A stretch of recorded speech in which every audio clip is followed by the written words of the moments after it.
Line up, you fucking nerds. Who wants a shot at the champ? They bring the heat. Francis Ngannou is the hardest puncher in the history of fighting. They bring the knowledge. If you think this fight is going 5 rounds, you are out of your mind. They bring you the picks. The dog is getting it done in this one. We deliver every single week. We're bringing the heat, ladies and gentlemen. The money line. Don't miss it on the MMA Experts channel each week. The Money Line. We are live Monday night, bringing the heat. I am AJ, joined as always by my guy Mike Finch. How you doing, my friend? Feeling good. 5 for 5 on my bets this weekend. Actually, much more than that. I showed AJ my account. How much green did you see for the bet history? All I see with the Finch man is green. He's a walking green slate, bro. We had a good weekend, brother. And I'll tell you what, this show is so helpful for me because this is officially my early leans show. I got to say shit out loud here, and then I sleep on it. I go back, I look at the stuff. For instance, I put out Dudakova, and even on my show after this, I put out Dudakova as a pick. End up doing my research. I pull away, AJ. Every time I do that, I'm correct. The Molly McCann one I was out of, Dudakova I was out of, and it wasn't just girl fights. There's been some other male favorites I pulled out of. The dogs keep winning on those. So it's really helpful to do a beginning of the week show and then drop the picks at the end of the week. AJ, I'm keeping this system. It's working for me. Let's go. Listen, bro. I like the haircut too, by the way. You're looking sharp. Thank you, dog. I had to do this myself, bro. I went down here in Huntington Beach. I went to some Vietnamese spot. Homie was not trying to. He fucked my chop up. So I had to come home. This is me. So thank you. That's pretty impressive, actually. You should have been a hairstylist. What the hell, man? That's the second venture. Mike Finch will cut your hair and he'll kick your ass. You know, my boy Richie the barber is usually my guy, but he couldn't get me this week. Hairstylist? I don't know, man. I don't know. I kind of like what I'm doing. Listen, you can have a little UFC gym back room. He gives you a nice fade, you know? Finch is doing it all. I give him the fade. Hey, shout out to Richard's picks. Big money line this week. Let's go, boys. Let's go, Richard. Thank you for the 2. Is it a big money line this week? It's always a big money line, even though, let's be honest, this is not a fire card. It's okay. I mean, there's going to be some decent stylistic clashes, but name value is, more on the weak side. I like a lot of these matchups, AJ. They're tough to call. It makes our job hard, but sometimes those weeks end up being the best fucking weeks. I thought that about the last fight night that I ended up sweeping too. So, some of these ones where you have to do more research and dig into the fights, they end up being the best times to bet. So, I don't know. I'm not going to doubt it. I think we're going to get some good fights. Let's go. I hope so, my man. Now, I do want to look at what went down last weekend. The main event, Corey Sandhagen versus Umar Nurmagomedov. This was the real breakout performance for Umar. He went out. He got a significant win that completely pushes him into the title conversation. Even Dana White saying that he's going to be next in line. Interesting to have a Nurmagomedov name, back in the mesh of it all. I had my Joe Rogan moment, but at least I didn't do it on the UFC stage. I thought he looked good. The thing that impressed me most was actually the striking. I mean, he was able to strike well with Corey Sandhagen, who highly touted striker. And like you remember when Askar was on our show a long time ago, he was saying Sandhagen will wipe out Sean O'Malley on the feet. I know we both disagreed even back then, but it's interesting now seeing Umar out striking him, man. Yo, and you know what's funny? That's crazy you say that because I just texted him today. Let me see if he hit me back. I just texted Oscar because I was asking him. Their teammate is Youssef Zalal. Okay, Motaz hit me back because I wanted to know. Okay, I might be picking Youssef Zalal. What's the finish? So they had to let me know about their teammate, how it was going down. And shout out to Oscar. Oscar, he 100% said that O'Malley couldn't box with Sandhagen, which is crazy looking back. We were on the right side of history on that one. Let's be honest. I was the one arguing with him. Umar Nurmagomedov can kickbox. My man did a great job. He dominated that fight. I don't know if it was 4 or 5 rounds. I thought maybe you can give him all 5. In round 4, the commentators were saying they're going to have a tough job scoring this fight. And then the odds come back after the 4th, minus 1850 for Umar. Minus 1850. I mean, sounds like we're talking about American history, not a fucking odds reading. So how is that close, commentators? You fools. I feel like Umar, looked good with his striking, was able to get nice takedowns, and Corey Sandhagen definitely held his own on the ground, but was losing the rounds. Needed a little bit more sense of urgency to land a big shot. Couldn't find it. To me, AJ, Umar did look a little bit counterable, especially when he would miss a wide hook. You could kind of see a sniper striker being able to snap back, Sugar Sean O'Malley. But he looked good. I was impressed, and we got the pick right. Yeah, I'm glad, man. Called it perfectly on both fronts. And we have a pretty exciting contender coming through. I see the dono in chat, bro. You want to bring it up? Let's go. Let's go. Wavy. Hey, thank you. Out here, it's the surfing open. It's the US surfing open right outside there. So Wavy, you sent it to the right spot. Thank you for the $5. We really appreciate it. And Sean Shelby, if you like me this much, you got to get me into the UFC. Can I still get the CM Punk fight? Please let me know, Sean Shelby. Sean Shelby, at Sean Shelby. I like Umar's skills, but I will say, let's see how O'Malley and Merab goes, right, before we keep jumping. But I feel like, damn, I could see O'Malley being a very hard fight for Umar if he can fend off the grappling. If they're caught up striking, that's something, man. I could see Umar got rocked by Bexat, right? And imagine O'Malley's precision and speed. And O'Malley's takedown defense looks better every time. He's so smooth. He's going to snap some shots in there. Bop, bop. I think O'Malley's a terrible matchup for Umar. Agreed. Telling you guys that early. Yeah, I'm very excited to see if it all plays out. We'll find out in coming months with the looming fight with Merab and O'Malley. And then assuming we got Nurmagomedov facing off next. For Sandhagen, he's not in a horrible spot. He'll still be in big fights, but ultimately I think he's top 5. Absolutely. He's just not the number 1 in the weight class. That's it. Yeah, man. Good fight. Good performance by Umar Nurmagomedov. You could see that he came in confident. I liked him screaming afterwards. You could just tell how much it means to these guys. They live and breathe this. You know, these Muslim fighters, specifically under Khabib Nurmagomedov, they're so damn focused. They're so mentally strong. There's something about praying. I'm not religious, but there's something about praying 4 times a day, just having that mental time to focus and be with yourself, or in their case, be with God. I really feel like they're mentally stronger because of it, man. There's something about the discipline that they have. They don't drink alcohol. They don't fuck around on the weekends. It shows. It shows. Absolutely shows. Co-main event, Shara Bullet Magomedov versus Mikhail Oleg-Jaychuk. Let's first talk the good. Boom. He's a lock. Absolutely. Shara Bullet's striking is incredibly nasty. His kicks are badass. His elbows are mean. But I'm going to say this right now. He is not a good wrestler, and he is extremely suspect as he continues to move up the ranks. You give him somebody that's going to be able to consistently land takedowns. Let's imagine a world where he fights a Caio Baraiho. He's getting submitted. I don't see him surviving on the ground against somebody with a grappling threat or even just wrestling control for significant portions, man. I mean, he looked good striking with Oleg-Jaychuk, but we've talked about Oleg-Jaychuk being one of the worst grapplers in the UFC. And he's landed some takedowns on Shara Bullet. So that's huge red flag.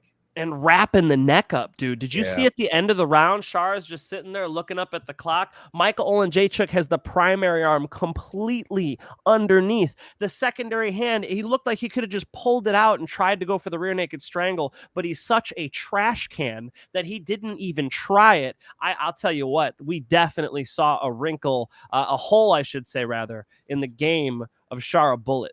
Yeah, big hole. Striking good as expected. Hole. Now, after the fight, who does he call out? Nick Diaz. That was funny, bro. Like, random Nick Diaz call out. Come on, dog. Come on, bro. Come on. You're going to call out Nick Diaz. You know how many fighters can beat Nick Diaz right now? You know how many fucking fighters could beat Nick Diaz right now?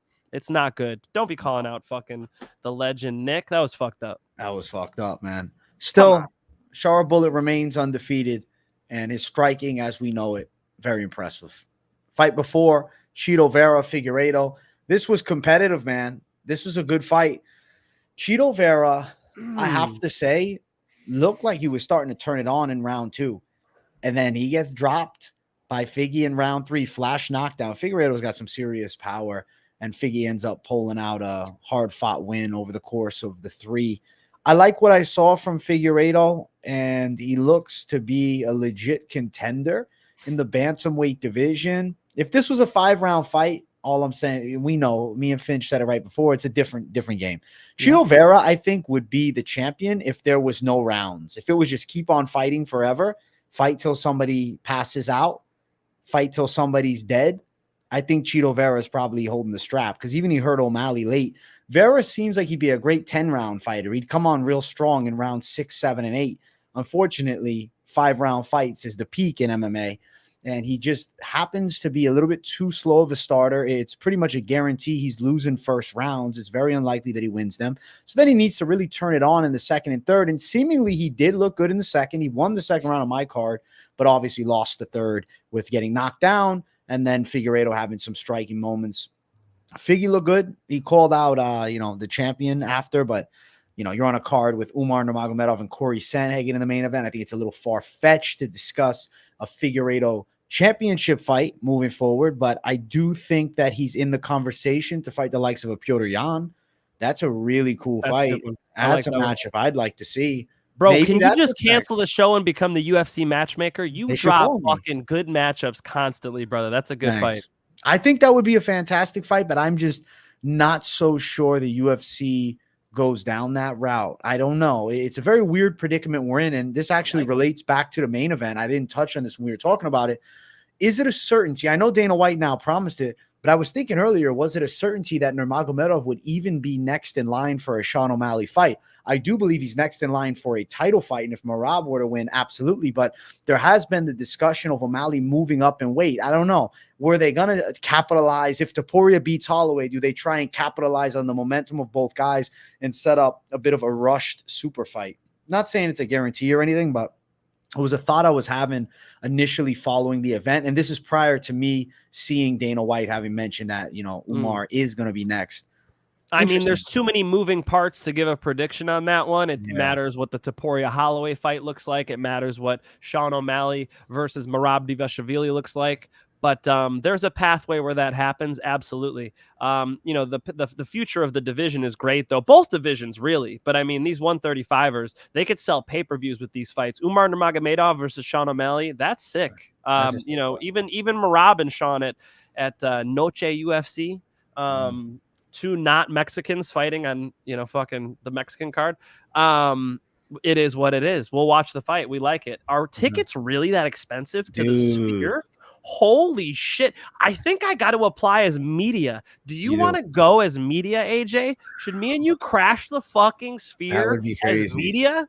Maybe. We'll have to discuss this. I mean, if we get media passes to go, that would be pretty insane. That'd be a vlog-worthy fucking event. I can drive. Us. Vegas is like 3-4 hours from my house. And it's a quick flight. It's a 3.5-4 hour flight. It's not bad. I'll pick you up. If we get in, it's a once in a lifetime. Like, I love doing the fight companions, right? So it's hard for me to commit to not doing it. And everybody's ready to tune into it. But I don't know if I get to go watch in person, I will have to consider. We can try. UFC media rejected me in the past. I have never been rejected by UFC media. I've covered multiple UFC events. I think we could do it, AJ. I'll let you know. Okay. Chito Vera is a 5-round fighter. Figgy's a 3-round fighter. Does it sound like you've heard that before? Because I told you guys that last week, and that's exactly what materialized. You could see Figueiredo taking deep breaths. Sean O'Malley, they pulled up the tweet, still called the tweet on X, where he's saying, hey, look at him taking deep breaths or whatever. 100% right. In the last minute, he was gassing, but in a 3-round fight, it's very hard to beat Deiveson Figueiredo. He got the dub, and that was what I ended up dropping for my lock of the week on my bets show. And man, I'm really impressed by his karate stance, his ability to catch Chito. Chito, honestly, AJ, fought better than I even thought. Chito looked good to me. I think Chito could turn a corner here. My issue is Chito exited that fight not even tired. Chito was not even breathing heavy. Chito, you cannot afford to do that. You have to lay on the gas pedal. You have to spend that energy. You have it in the gas tank. There's no reason to keep it for the bar later. You don't need to go out dancing later. You need to spend it right there. Had he come forward and made it more of a war, who knows what happens? But we saw what did happen. A nice Deiveson Figueiredo decision. Nice Deiveson Figueiredo decision. Facts. Excellent win for him. And let's quickly touch on T Ferg's supposed final dance, but he doesn't lay both gloves down. He drops the one. Chiesa easily got to his back. Ferguson just sold, boom, boom, fight over, pretty simple. And, there was not really any good to take away from Ferguson. Leading up to the fight, he'd been sparring, and this was supposedly a better camp for him, but more of the same. He gets submitted in the first round. I think this was actually one of his worst performances of the 8-fight losing streak, I would say. I mean, this was quick. This is quicker than the rest, but it's like it's continued to fall apart. I don't think many people picked Ferguson, but we all hope that he would surprise us, and he absolutely did not, losing easily to Chiesa. I feel like he's not going to retire, though. He refuses to retire. So do we keep him in the UFC? I mean, you can give him some type of Clay Guida type fight. I don't know what they'll end up doing. Clay Guida beats him probably now. Yeah. Clay gets a decision on him. Who are they going to? Do you want to see Clay wrestle fuck him for 3 rounds? Clay Guida just dominates. Maybe though, yeah. Maybe. Whoa. Did I want to see this fight? I mean, I'm not gonna run buy tickets for Michael Chiesa to back away from Tony Ferguson the whole time. Did you see the way he was backing away? What the fuck? He was treating Tony Ferguson like he was 19-year-old Mike Tyson. He was like backpedaling and looked scared in there. Like, bro, Tony's ancient, dog. Come forward with the right hand. Ends up getting the takedown and getting the easiest rear naked choke I've ever seen. Tony's done. Tony should retire. Make no mistake about it. Yeah. By the way, apparently we have a place to stay in Vegas. So thank you, Ben. Hey, bro, maybe we'll hit you up. Let's go. AJ and Finch, you guys are on fire. We are on fire. Yeah, we are. We fucking are. Let's go. Tell your friends. We want all your friends in the chat. We want all your friends on the channel. Tell your mom. Tell your cousins. I think Tony Ferguson should retire. I think Michael Chiesa is a can. But he's always been a decent wrestler, grappler. So that was just an easy pathway for him to win this fight. Super sad to see T Ferg out there looking like shit, though. Yeah, agreed. Quick notes. I want to get into these picks, but quick note. Dern looked good, beating Godinez impressively, and she looked in great shape too. I just picked the over on this one. I was originally on Godinez, and an angel came to me at night. Okay, and I switched to the over. I'm glad I did. Hey, that was a close armbar though. So shout out to Mackenzie for the armbar attempt. She had me sweating. Let's go. And then Alvarez Brenner, I know you had the over 1.5 too here. Picked the over 1.5, and it happened, but bro, he did knock him out in the third. Hey, he's a clean striker. I definitely, the more tape I watched on Alvarez leading up to it, I started to think, you know what? I think he is going to be able to deal with Brenner. And he did more than deal with him. He put him out in the third. Yeah, he fucked him up. And then quick shout Mirzakhanov with a badass knockout too. It was a good night, man. On my most confident picks, all the confident favorites won. I went 4-0 there, but I did go after the Lupi Godinez dog side, and unfortunately took a loss. It wasn't crazy, man. She was able to stifle Dern's grappling a lot. She just needed more than that. Mirzakhanov looked really good, man. I agree with what he said. By the way, I gave him out too. I agree with what he said on the mic. He said, why am I on the fucking prelims? He's like, give me a top 5 guy. And DC's like laughing. It's like, nah, for real. For real. He deserves it now. Let's see him in a big fight. I agree. Let's go. UFC Abu Dhabi was a good card.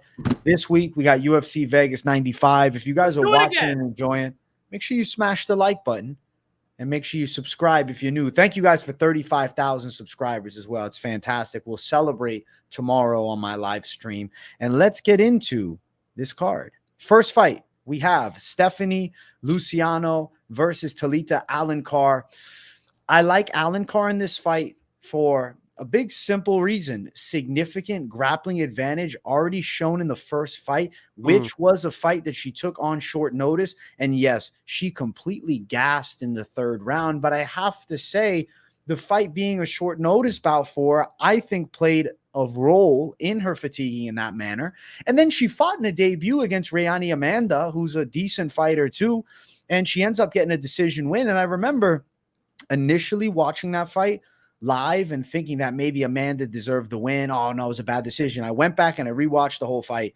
And I do believe Alencar pulled it off. And beating a Rayani Amanda, it's not a huge win, but she's a crafty veteran. And she also was known for good jiu-jitsu, right? So it turned into somewhat striking throughout. And Alencar can definitely hold her own in the striking. Stephanie Luciano has not fought since their initial Contender Series bout, which was, I believe, about 10-ish months ago. She does have a big height and reach advantage. But what is going to change? Is she going to be significantly improved to fend off the grappling? And now you have Alencar, who I believe's gas tank is evidently better. And this could even be a better Alencar than she showed against Rayani Amanda. I'm going with Alencar to win. Again, she's the underdog. She was the big dog last time. I think she's a good underdog here. I'm going with Alencar on the judges' scorecards. I believe the substantial grappling edge is a big factor. I also really like the way that she gets inside with those single leg entries, man. And I think she's going to get at the legs of the tall Luciano and get her down. So we're going to go with Alencar as a dog pick. You know, I dug into Luciano a little more. I am impressed with the overall MMA game. She's a much better striker than Alencar is. Taller girl, longer, a pretty good clinch. But the takedowns were a big problem on Dana White's Contender Series. And I do like that Alencar did have a fight after that, albeit a split decision.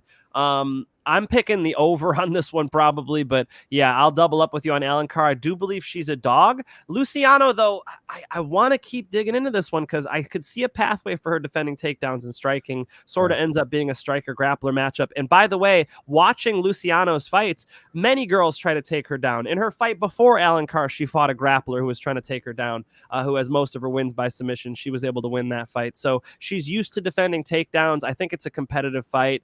I think the big advantage is the jiu-jitsu prowess of Alencar. And, you know, they call it jiu-jitsu world champion. I don't even know if that's true. I feel like they give out jiu-jitsu world champion a little too easy. They do it with kickboxing too. It's like, if you're a jiu-jitsu world champion, I better see ADCC or IBJJF if you're in the gi. Other than that, I don't know what you're talking about. So, maybe she is, maybe she's not. I don't know. But I believe that Alencar could get her on the ground. Does she submit her? I don't know. It's a tough call. It's a good fight. Yeah, tough call, good fight, agreed. I do want to mention something. That opponent that you mentioned, Karina Ariandene, who was the fight before she got to Contender Series for Luciano, at the time was 5-0. She's actually, since that fight, lost 2 more, and she even lost to a 3-4 girl as of recent. So seemingly on paper, the most impressive win of Luciano's career came in 2021 via split decision against another grappler in Michelle Oliveira, who's currently 4-1 and was 2-0 at the time. I really believe Alencar can pull through, but ultimately the over is more of the highest level of confidence. Yes, Alencar is a good underdog at plus 165. She is 1-0 in the UFC. It's a women's fight. The over 2.5 at minus 260, if that doesn't happen, I think it would be a bit of a shell shock.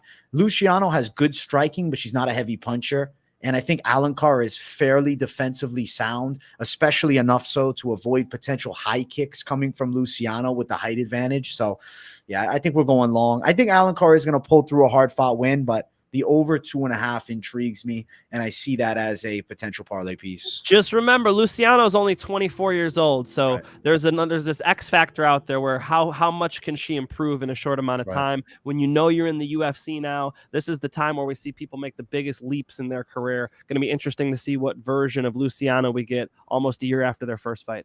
Let's go. Let's keep running. Next fight on the card, we have Jarno Errens versus Youssef Zalal.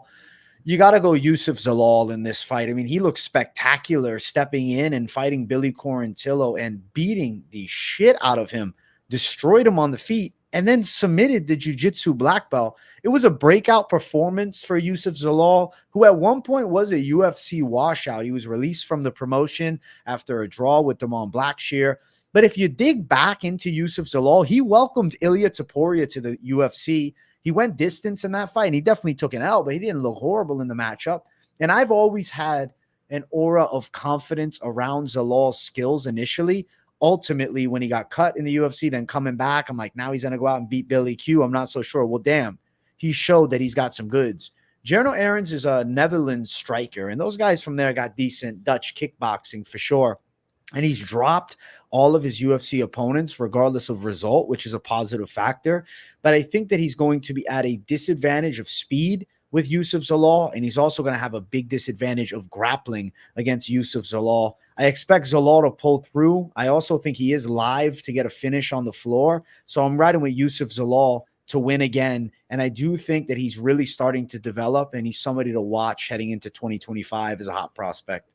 Youssef Zalal is definitely better than ever. He's in his prime right now. My friends train with him over there at Factory X in Colorado, and I went fishing. I said, "Hey, I'm picking Youssef Zalal. Is he going to submit Errens?" And they said decision. And Motaz Oscar specifically said decision. He's just out. I didn't tell him I was going to say this public either, so sorry, Motaz. But I believe one of the reasons he said that is because it's hard to finish Errens. Errens goes to decision a lot. So Errens has gone to decision in his last, 5 fights? I mean, more than that. Jesus. Against Steve Nguyen, Sungwoo Choi, William Gomis. I don't even want to say this Russian name. So there's, he hasn't won a fight with a finish since 2021. It's 2024. So I think they might be going long. He might be a tough customer to finish. Give me Youssef Zalal decision.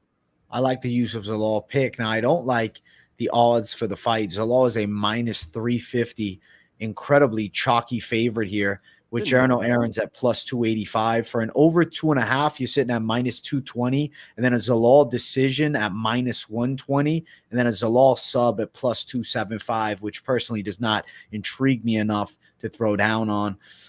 You could look at an over. You could look at a Zalal straight parlay piece at minus 350, though it is ugly. But I'd say he's a relatively confident pick for the skill set that I think he has. He is, man. You gotta think that Zalal could dominate this fight. So, I guess I could see why they priced it so high. That sucks. That's up there. We're both going Zalal. Let's keep running. Next fight on the card, we have Karl Williams versus Jhonata Diniz. I'm gonna pick Jhonata Diniz to find the chin of the pressure wrestler. Now, I know I have eyes too, guys. I'm not blind. I know that he was mounted by Austin Lane. I know that he got taken down against Lane, who's not good. But let me tell you something that we have to respect about Austin Lane. He is a giant man, 6'6", very large heavyweight. Karl Williams is about 6'3", and he's not a finisher. Karl Williams has never shown finishing ability in his UFC nor Contender Series fights. So now taking on Diniz, I'm sure he is live to land a takedown, and I am sure he is live to win a round with grappling. But the thing is, they will eventually be striking, and if Diniz has a quarter of decent takedown defense, he can find that chin. You go back and watch the Tafa fight. Tafa was actually having a lot of success striking, but he kept making massive fight IQ mistakes by throwing high kicks and trying to attack with his legs when the hands were doing the job, giving Williams the opportunity to take him down and control. Remember that Tafa is only 6 feet tall. Diniz is going to be an inch taller than Williams. He is a full-sized heavyweight, and I just don't feel that he's going to be out in his second UFC fight losing to Williams. I know the first UFC fight against Austin Lane had a bad first round, and it did look rough, but he did survive it. And I think that Diniz in this fight here, with his size, is able to fend off some of Williams' grappling attack, have enough moments in the stand-up to find the kill shot, because I do think Williams is a very suspect striker. I don't love his stance. I think his feet are awkwardly close together. He's purely a pressure grappler, and I'm going to say Diniz finds his chin and lays him out. I heard your other breakdown on Karl Williams too. I don't know we're giving enough credit to Karl Williams' danger on the feet. He can bang. Like, Karl Williams can throw big punches, and that's pretty much what you can ask for it with like any of the, not top 15 heavyweights. So I'm not going to disrespect his striking, but he's up against a fantastic striker. Diniz striking in moments looks like Alex Pereira. It's beautiful. He can knee you in the face. He can elbow you, head kicks, punch knockouts. I mean, he really has tremendous striking. I was watching him in MMA and kickboxing. I'm sitting here eating lunch today being like, damn, do I got to flip my pick to Diniz? No, I'm not. I'm going with Karl Williams. I think Karl Williams is hitting this takedown. He was taken down on Dana White's Contender Series, a Penn State wrestler on 10 days notice with a fractured hand. I think with a full camp against a pure kickboxer, he's hitting this fucking takedown, because you know what I'd also notice is that Diniz has fought a lot of strikers. He's had a nice little run up to the UFC, bunch of fucking cans, and then a couple strikers, and then they put him against that big tall football player, Austin Lane, in his last fight. These guys aren't, bad matchups for him. Here's a matchup I want to see. Now, total fraud check on the wrestling, right? If he can defend a couple takedowns, AJ's 100% right. He can put pretty much anybody but like a couple of the top heavyweights out in the UFC, and even those would be interesting. Him and Tom Aspinall, straight MMA striking, I'm fucking interested, okay? He's 6'4", he's big, he's powerful, he's got all the weapons. The problem is, I assume there's a gigantic hole in his game. And if it's there, we're about to find out on Saturday. Total, winging the striker versus grappler thing, because of course Diniz can knock out Karl Williams. Of course that's available. But I believe in the wrestling. And because they're in that little tiny cage, I think that Williams gets to him. Williams TKO from ground and pound. You think Williams is worth a bet in this fight? I didn't say that. I mean, no, because Diniz is dog money, right? Diniz is actually a large dog. He's sitting currently at plus 170, but even upwards of plus 180. It's a good size underdog. If I was just betting on odds, I would bet on Diniz. I mean, Diniz has a real shot to knock Williams out. Diniz might be a top 10 fighter right now. He might be a top 10 fighter. I don't know that until I see it, AJ. I have not seen him against anything close to the wrestling ability of a Williams. I got to see it first. And so until I see it, you put him in that little cage with this big, strong motherfucker, I think Williams is going to take him down. Agreed. Over 1.5 is minus 205. Ultimately, picking the underdog side of Diniz, I would be too worried about a big shot landing for Diniz early on to want to throw down on that. Diniz by knockout plus 200.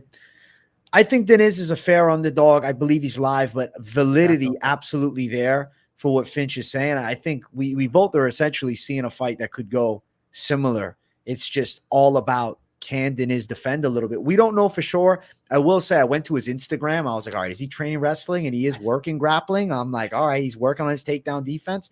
So there's a hope. But Karl Williams is definitely pretty good at pressure wrestling. And I don't know. I have a feeling that the reason Diniz's team took this fight is they know something. They know that they got to take down defense for this. I think they got a game plan formulated.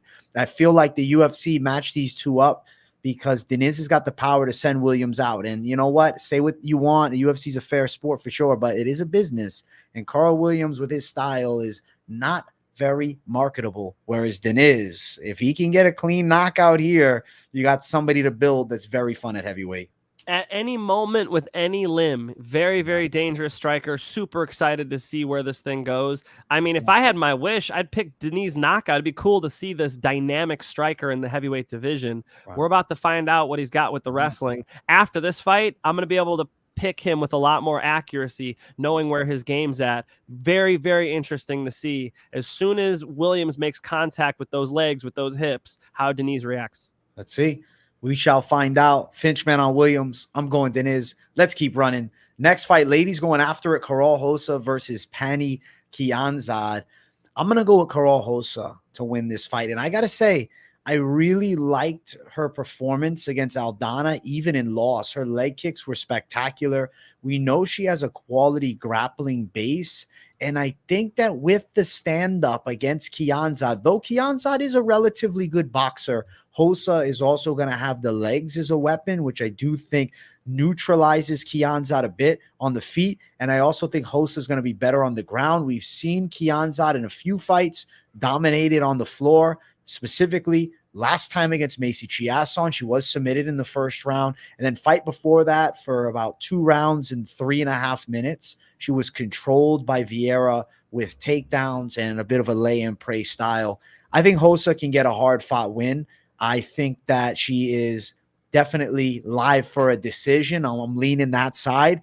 I feel like she's starting to come into her own. Even though she lost against Aldana, there was things I took away that I liked. Fight before that was a real short notice fight up in weight against Yana Santos, and I thought she definitely won that fight. I don't know. Sometimes like you see split decision, and then in your brain you're like, oh, it's not a good look. And then you go back and watch the fight, and you're like, that wasn't a split decision. Right. And that was one of them. I didn't think that was a split decision. So Karol Rosa should be pretty good to pull off a hard-fought win. against a game Pannie Kianzad. I'm going to ride with her to get it done.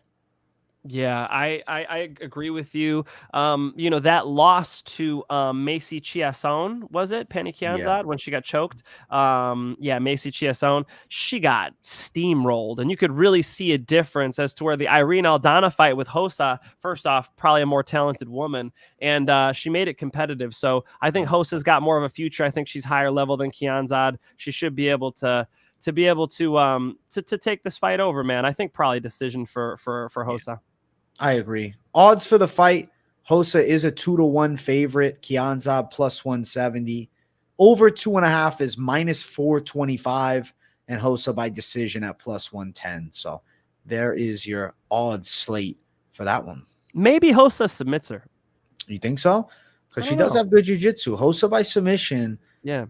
You're not talking much, actually. No, you are. Sorry, I misread. I was looking at plus 150. No, plus 500 for Rosa by sub.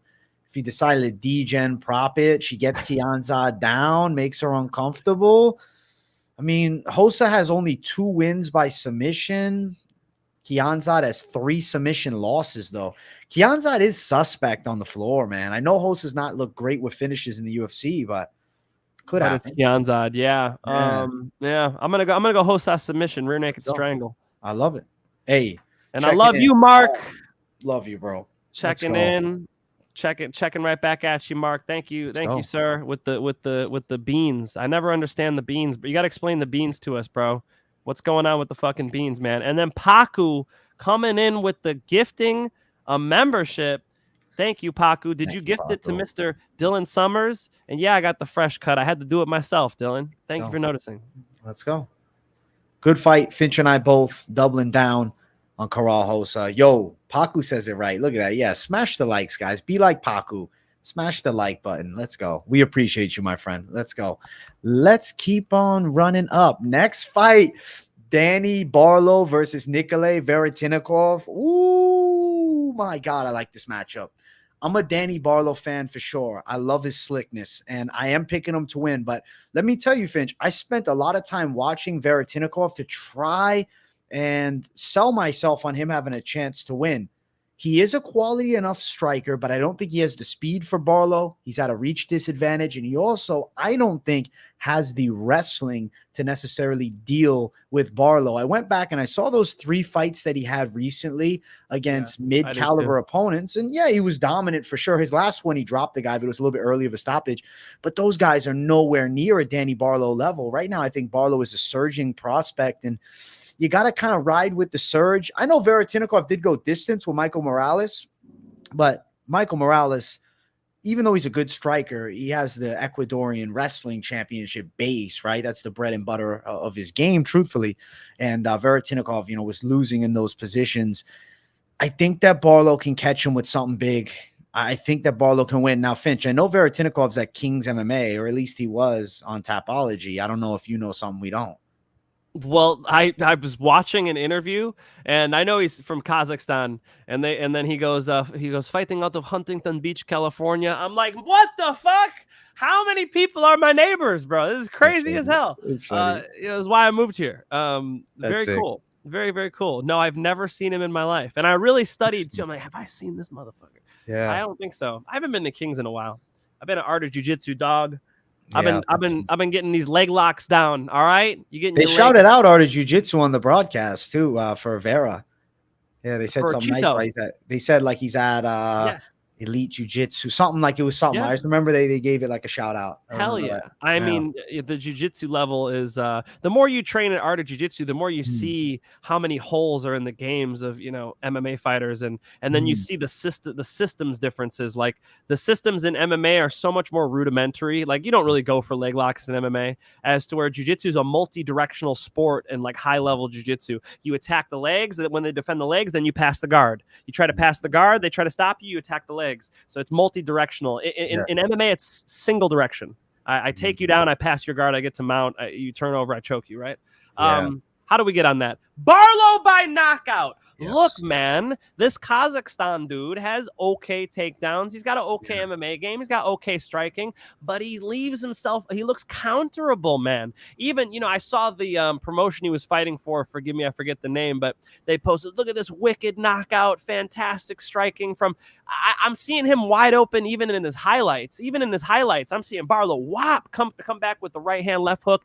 I like how Barlow keeps his back foot sideways. That's what Mike Winklejohn told me to do. He said, watch George St. Pierre. They adjusted George St. Pierre's stance so he could shoot that jab from that sideways back foot. I see Barlow do that, and it really helps him close that distance super quick. And he gets some knockouts like that. I think he's going to get another one here. Barlow knockout.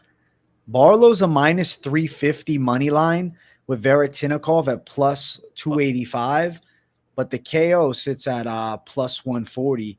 Barlow's got big power. He's knocking out a lot of dudes. Veretennikov was only knocked out once as a pro. It was a long time ago, all the way back in 2014, but he has not fought anybody with the speed, precision, or power of a Danny Barlow. And I think the way Veretennikov stands, I see Barlow finding some dynamite shots, man. So I do think Barlow knockout is very live.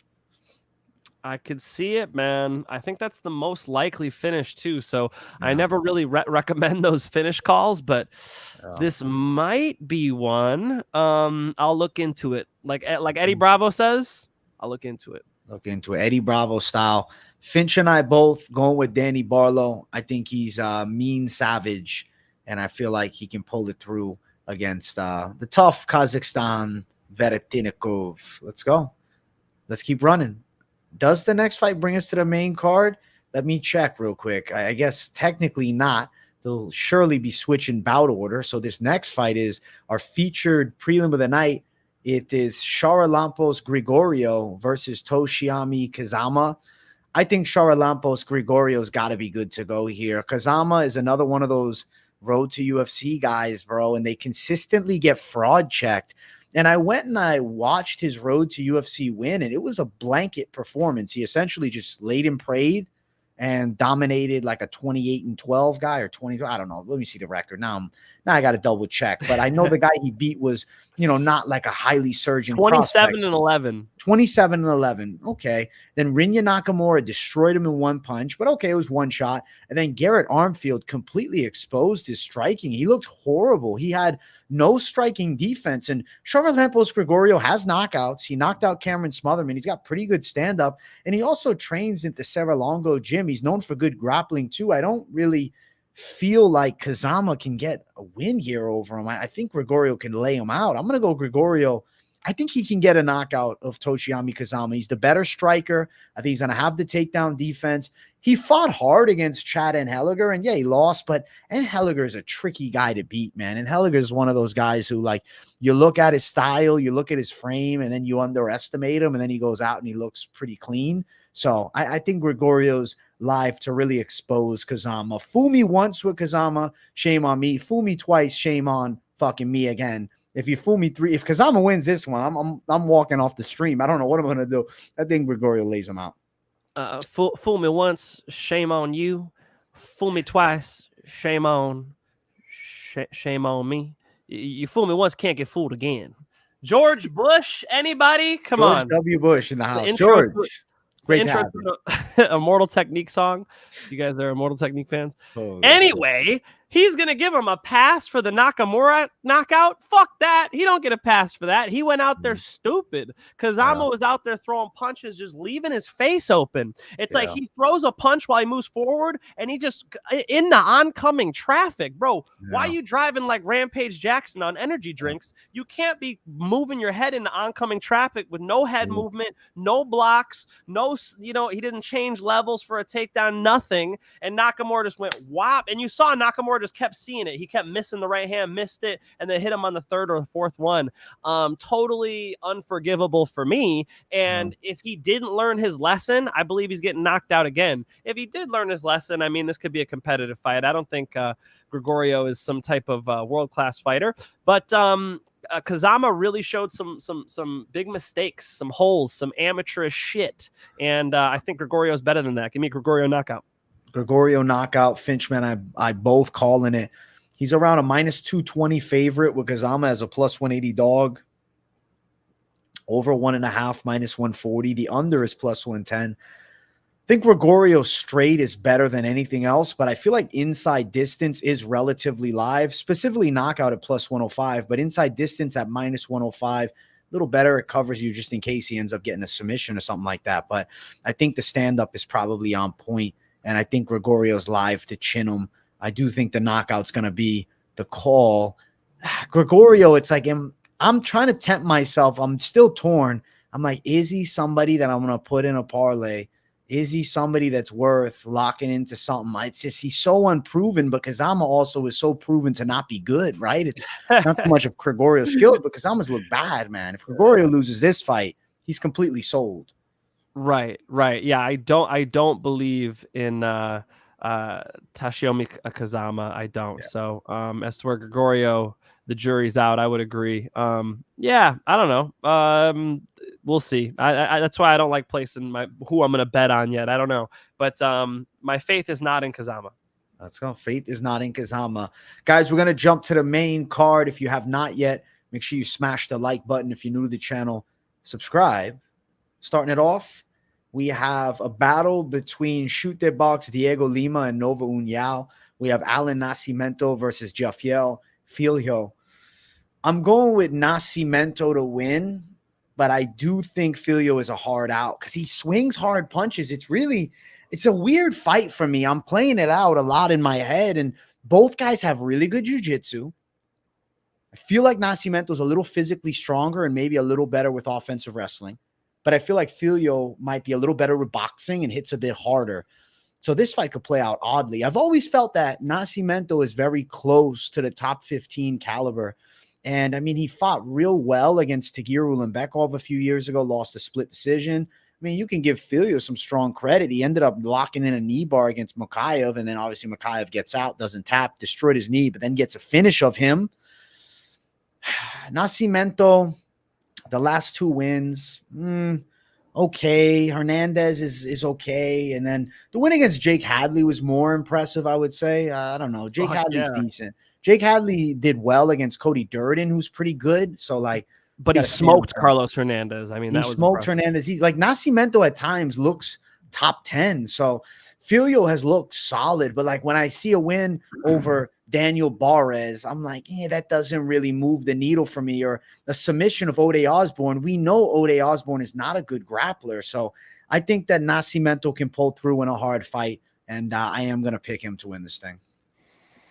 Yeah, I'm on the fence on this one for sure, but I'm going with Filho. I believe his striking is better. Nascimento's big, bro. When I saw him in there with Carlos Hernandez, I'm like, is this the right weight class? Are they sure they weighed in the same? Because he did not look the same size, and I know he's taller than Filho by a little bit. Yeah, I'll assume he has a bit of a strength advantage, so that'll be real. But Filo's so good with his grappling, I do believe it cancels out the big skill set of Nascimento, which is, really strong grappling. And Filo's jiu-jitsu is maybe even better, and then his striking, I think, is for sure better. So we're gonna go with Filho having it in more areas, but it's a fucking fight, make no mistake. I'm going Filho because I think he's a better striker, AJ. I respect that, man. And I do think he might be a better striker. It's a weird one. Betting side is kind of wide, though. Nascimento's -205, Filho +175. I don't love seeing that. I think the odds are too wide for me. I think Filho and him should be near even money because Filho's pretty solid. Yo, Chad has a problem. He's saying if you smash the like button, it could lead to phone problems down the line. And so he's saying maybe just to press the like button. But I feel like we need more emphasis. When you hit that like button, you got to do it with some pride. And I think that's what we're saying about smash. Like if we're saying like, yo, you should smash that. That means like that girl's hot. You should go try to take her out on a date. I don't mean like beat her over the head, So you're taking smash too literal there. He's taking it a bit too literal, I think. Yeah, I think so. Smish these guys, Smish. They don't mean like kind of. Don't break your hand on the like button, but they kind of do mean smash. Actually, smash it. Hit the hell out of the like button. Hit it as hard as you can. Give it a don't get a hammer. Give it a rip. Don't Give it a strike. fucking You don't hammer break that it. like button like you've never hammered anything in your life before. Pause. I'm thinking, I'm thinking this, man. Filho could be a great underdog. Nascimento, he's the favorite. He's the pick. But yeah, I don't know, man. Filho has a little urgent. Finch is trying to sell me on it. When he puts the hands up, he's saying, come to the dark side. But I'm not flipping or anything. I think Nascimento could do it. He could do it. He could do it. It's a weird fight, man. Ultimately, it's not one that I'm putting down as my most confident picks. I was like, man, give me an answer. Certain times the answer comes, you're like, yeah, this is going to be good. Other times it's like, who the fuck knows? Oh, wow. Big news right now, Finch. I just saw this. Chris Gutierrez got a new opponent for this week. Chris Gutierrez, who was in the co-main event, now fighting a guy named Quang Lee, who I don't know who that is exactly. Who the fuck is that guy? He was supposed to fight on Contender Series, and now he's Spell jumping Quang. in. Spell Quang. Quang, Quangle. I feel like we can't really give out a confident pick there. I need to go watch Quang Lee. Quang Bang Lee. Quang Bang Lee. Yeah. I'll have to drop some updated predictions for this card because that changes things. That's a new co-main event or new fight on the main card. Dude's coming out of LFA. Yeah. He just fought in what's for January, February, March, April. I should know it's my wife's birthday month. Any nice names though on his resume? An LFA? Come on. Yeah. No, probably not. How many nice names are there? I mean, I guess some, right? Pretty well rounded too. Even diet of submissions, knockouts, and decisions. His opponent's records aren't horrific. So I got to dig into this one, man. I don't know. He was supposed to fight on Contender Series in September, so it looks like they just moved him forward to a much bigger fight. I mean, early lean, you have to go with Gutierrez. Yeah, early lean, but definitely we'll take our time on that one. Listen, we're both going with different picks on this one, but ultimately very competitive fight. Next fight on the card, we have ladies going after it. Yana Santos versus Chelsea Chandler. So I picked Chelsea Chandler to win initially, but I will say I got a spooky tweet that came up in my feed of Yana Santos looking jacked and shredded. She said, first camp that I haven't been breastfeeding. She's essentially saying this is going to be a new form for her. She's absolutely in her prime once again. Now, I personally feel as though, besides that Ketlin Vieira win, which I thought was a loss, so you really have a girl who could be on a 4-fight losing streak. I was thinking she's washed leading into this fight against Chelsea Chandler, and I won't lie to you. I like Chelsea Chandler. She's from Stockton. She's got that Diaz flow in her style. She's a Cesar Gracie fighter. She's well-rounded. So I picked Chelsea Chandler to get a gritty win in this fight, and I'm not shifting my guns just yet, but I definitely thought it was interesting to see the frame. She was, yeah. She was breastfeeding him. It was the whole Mahoy. That's interesting about the breastfeeding. You're saying Santos. Santos, yeah. Interesting. She's a beautiful woman. I don't know what this picture you found of her is, where she's That's looking. the ESPN official. Is it? ESPN's been fucking up. They put a bad picture of Alexa Grasso up. Yeah, that's what they Grasso do. is gorgeous. Listen, they're not selling sex. They're just showing you who's fighting. Then they're fucking up. I know they are. I know. You know, I thought UFC was bought by a Hollywood company. I thought we were gonna get better marketing. Psych. We're going Chandler. I'm going Chandler. You're going Chandler. We're going Chandler. We're going Chandler. Yeah, Chandler, was able to ground and pound Stoliarenko pretty nicely in the first round. She's looking better. Santos is on a hell of a skid. If Santos does look different now, based on that information, I mean, if she's fighting different, if she feels like a different athlete, that'll be interesting to see. Can I bet on that? No. I'm going to go Chandler, TKO or decision. Yeah, I like Chandler. And she's the underdog. She's plus 115 as the dog, and Santos minus 135. Bro, Santos hasn't won a fight in a very long time either. Her last win, like I said, was a bad decision in 2021 against Ketlin Vieira. And then fight before that, she beat Julia Stoliarenko. I mean, if you look at her UFC career, 4-5 in the UFC, but, most of her wins, I mean, they're pre-2020s. I mean, she has 2 wins in the 2020s, but I feel like she only has 1. And it's Julia Stoliarenko, who Chelsea Chandler destroyed So I think Chelsea Chandler's got a live win. Live win incoming. Yeah, I think so. I think I like this fight even better than the first girl fight too. Yeah, we got to think Chandler gets this one. I don't see, an obvious pathway for Santos. She's kind of almost on her way out, so she really needs to turn things around. She'll have to surprise me. Same. Both of us going Chandler. Let's get to our current co-main event. We have Chepe Mariscal versus Damon Jackson, and what's going to be a pretty badass fight. Both of these guys are so fun to watch. I think this is a very live candidate for fight of the night. And I pulled a Mike Finch on this one, and how I broke it down is in the 3 aspects of the game. Who's the better striker? Chepe Mariscal. Who's the better wrestler? Damon Jackson. But grappling, I feel like, was close to even because Mariscal is pretty scrambly, and he's not an easy guy to control, and he does have some wrestling in his own right. Where I favor Mariscal and why I am picking him is he does more damage. And I think he has the potential to cut up a Damon Jackson, potentially hurt a Damon Jackson. But Jackson is dog tough, though. Jackson's a gangster.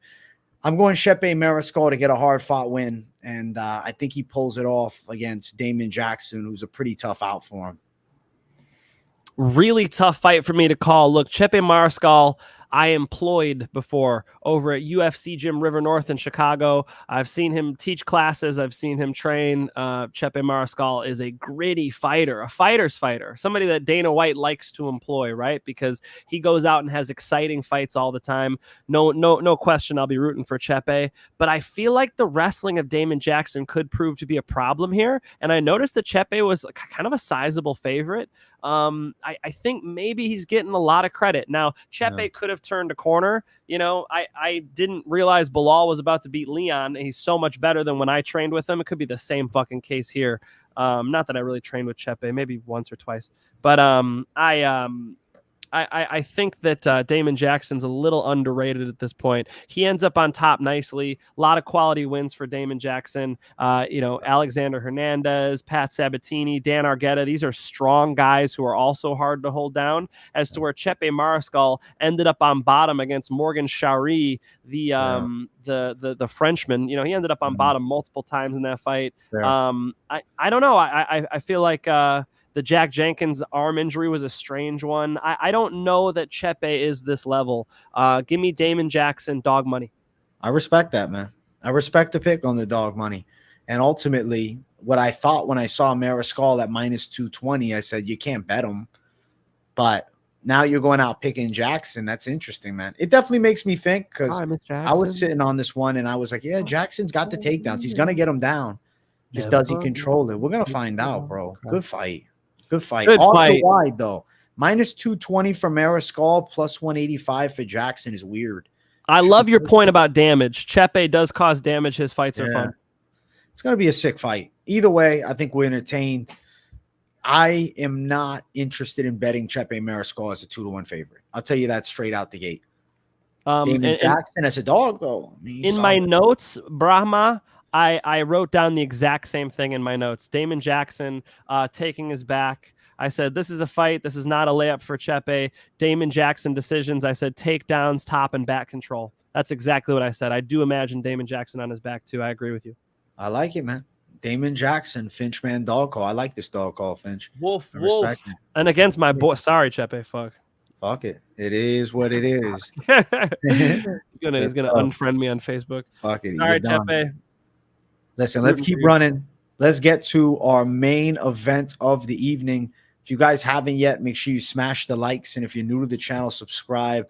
We have Marcin Tybura versus Sergey Spivac 2. They run it back. They fought some years ago. And at that time, Sergey Spivac was actually the lighter man. He was in the 230s back then. He's bulked up. He's in the 250s now. And in that first fight, the key to victory for Tybura was the wrestling threat and the clinch grappling option. I no longer believe that he has that advantage. And then when I look at the striking, I think Sergey Spivac is a better boxer than him. Though Spivac is not towards like the danger striking caliber of some of the higher guys in the division, I think Spivac can outstrike Tybura. And I also believe that we could see a Spivac find top position here. I don't think Tybura is beating this version of Sergey Spivac. I'm going to go Spivac for the finish. I think he's live to get it done inside distance. These are two big heavyweights, and something's just telling me these two are not going distance here. So I'm going Spivac live for ground and pound potentially against Tybura. He could also rock him on the feet. Ultimately, I feel like Tybura shines his best against one-dimensional fighters, like specifically against guys that are good strikers who have really shitty grappling, because he will take a great storm because he does have a relatively good chin, but the grappling option is there. What happens now when Spivac is hitting him with good punches, hurts him a bit, and Tybura can't get this fight to the ground, and he ends up making a mistake and getting on his back? I think Spivac unloads some damage. So I'm going to go with Sergey Spivac to avenge the loss. And I like Spivac too, man. I'm a fan. Sergey Spivac, taller, 29 years old. Marcin Tybura is 38. Marcin Tybura was getting fucked up by Tai Tuivasa, hits one takedown, is able to get him out of there. That's not this type of matchup. Spivac has a great ground game as well. It's a different Spivac now in 2024. I agree 100%. Poland versus Moldova. This shit should be happening in Europe, but it is what it is. Give me Sergey Spivac. And what are they, even odds? Bro, really good odds. Minus 140 for Spivac. Plus 120 Tybura, very money lineable. Yeah. I feel like Tybura is very available on the feet. Is he almost falling off? His striking looked really bad against Shui. It always looks bad though. Greg Hardy, remember Greg Hardy beating the shit out of him on the feet? Yeah. Tybura is a pretty mid-caliber striker. I really think his bread and butter is having some grappling. I mean, even against Blagoy Ivanov, it wasn't great. And now he's taking on Spivac, who is, I think, coming into his own. And, like, you can't write Spivac off because of losses to Tom Aspinall or Cyril Gane. Obviously, Tybura was destroyed by Aspinall. I think Spivac's getting his hand raised to it, and I'm very excited to see him display his skills. I think so. Yeah, Spivac is the one who's coming into his prime, and Marcin Tybura is the one exiting his prime. I think this fight's going to show that. Pretty cool that they both got to headline against, and Spivac's coming off of that loss to Cyril Gane, but totally different type of matchup. He's going to be more confident letting his strikes go, and then when they're grappling, I assume it's pretty damn competitive. I mean, he's been able to beat a bunch of strikers, Greg Hardy, Augusto Sakai, Derek Lewis on the ground. Now he's got to use his striking against Marcin Tybura. Going to be interesting to see him in this type of position. I think they're both sort of are a jarring matchup for each other. So interesting fight. But me and AJ see eye to eye for sure on this one. I'm going Spivac. Let's go. Spivac to pull through as a slight favorite. I think he's going to make us proud this weekend. Now, those are the picks for Finchman and I both early in the week. But I'm going to tell you guys, I am not giving my lockout tonight. I'm going to do it Wednesday. This card is tricky as hell. In some events, the lock comes to me right away. But I would rather give you an honest lock on Wednesday than rush it. Finchman has motivated me to do this as well, because I know you're waiting to see the heat during the weigh-ins and whatnot. But I'll do Wednesday. Wednesday is the lock for me, but I'm not giving you guys nothing, okay? I think that the parlay section this week is going to be pretty fuego, so we're going to jump right into it. It's time for the parlay. All the competition that try to compete, stand back, watch the bomb drop. Parlay time. I can't find the graphic of the parlays, but it's all right. Don't worry. I probably will in a second. We're gonna parlay time. Go ahead. I was gonna stall for you. Keep saying. Stall. Yeah. Parlay time. Sergey Spivac's tall as fuck. He's gonna jab up Marcin Tybura. Yeah. Yo, last week, Mackenzie Dern, I saw that weigh-in. I'm like, fuck, is she big? I didn't realize how much bigger she was than Loopy. That's another thing that made me jump off of that Loopy one. So watching weigh-ins is definitely a part of it. It's definitely a part of it. The other thing is also just having the week to study and let little news droppings happen. I'll hear a little rumor here, a little rumor there, right? I was going to Art of Jiu-Jitsu all week. I'm listening. Okay, does Chepe have it? Or not Chepe, sorry. Does Cheeto have an injury or something? He didn't, right? But it's just like you get more data as the week goes on. So there are other factors why it's nice to give out your locks and your parlays at the end of the week. And then last thing, AJ, I do it after I make my own bets. So when I bet myself, then I know. Because sometimes you're like, yeah, this is my pick. This is my lock. And then you go to bet it. And then that little voice in your head's like, are you sure, dog? Like, what about this other, So once you actually make the bet yourself, then I can give it out. That's why I like giving my bets out on Friday. I like it too, man. Listen, I think, though, I'm looking at it right now. I like the over 2.5 a lot in the first fight on the card. And I do like Spivac in the main event winning. I didn't want to give you guys a chalky parlay. This is a plus 140 parlay if you match those two up. I feel like it's a good thing to drop on a Monday. I think there's other heat that's coming Wednesday. I'm going to be doing this week's Best of MMA bets, and I'm going in depth with it. Finch, man, you have a show after this one? I do have a show right after this one. It's most confident. I'm going to give you guys my 5 most confident picks for UFC Fight Night Tybura versus Spivac. Come join me in a few minutes. Come join the Finch, man. I'm going to drop you guys his link. If you haven't been following him, make sure you check the boy out. Guys, I think today was a great Moneyline show. I need you all to smash the like button. I see we're sitting at 79 likes live. We need at least 100 live with over 200 people watching. So make sure you guys smash the likes. If you're watching on replay, we see you and we appreciate the hell out of you. Hope you guys enjoyed another Moneyline episode, man. And Finch, what do you think? You like that I'm saving the lock this week? I think it makes sense, bro. No rush on this Vegas card. Makes sense. Shit. I mean, you drop it when you want to. AJ's making content for you guys every day. I'm the one who's got to step up with the content. Making more videos now for Telegram has made me step up, but I get people commenting, we want to see your recap. So, all right, I got to step the content up to AJ level. I'm working on it. All right. I like it, AJ, of course. Hey, let's go. Yes, I will be live tomorrow, chat. I'm doing live stream. Maybe even we'll do a late night live tomorrow, do it early this week because we have updated predictions to make with new fights. And I definitely want to hear what the people are thinking about this card. So, yeah, tomorrow I will be live. And then we'll also be doing a member stream tomorrow as well. So plenty of content from me. Keep it locked in right here. Subscribe if you're new. Thank you guys for 35,000. And smash the likes on your way out. Go watch the Finch, man. He's going to be live right after this. Thank you, everybody. And we'll see you in the next one. Good night.